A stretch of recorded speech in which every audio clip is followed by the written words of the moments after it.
Guys, আপনারাই দেখেন, এগুলো সব তো ওদের জন্য আনছি।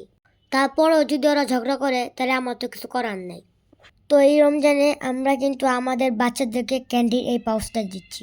ওরা যেহেতু রোজা রাখে সেহেতু ইফতারিতে এই ক্যান্ডি পাউচটা খেতে ওরা অনেক পছন্দ করে। আশা করি আপনারাও যদি আপনাদের বিড়ালকে এই ক্যান্ডির পাউচটা দেন তাহলে ওরা অনেক পছন্দ করবে। এতে আছে ওমেগা 3 এবং 6, যেটা আপনার বিড়ালকে রাখবে সুস্থ এবং সুন্দর। ওদের লোমকে রাখবে মসৃণ এবং ঝলমলে। এতে আছে কোলাজিন বল, যা আপনার বিড়ালের মাংসপেশিকে মজবুত রাখবে। ওদের দৃষ্টিশক্তিকে বৃদ্ধি করবে। দেখেন, আমায়রাকে খেতে দেখে ময়না আর পুরে কেমন করতেছে, আর আমায়রা তো ওদেরকে খেতে দিতেছে না। দেখেন। কি রে, তুই অগরে খাইতে দিছস? ময়না চায় চায় দেখতাছে, ময়নার দেশ না কে? আর একটু দাও। এই নে,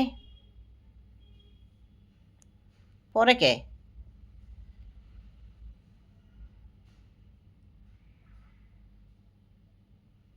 জ্বালা।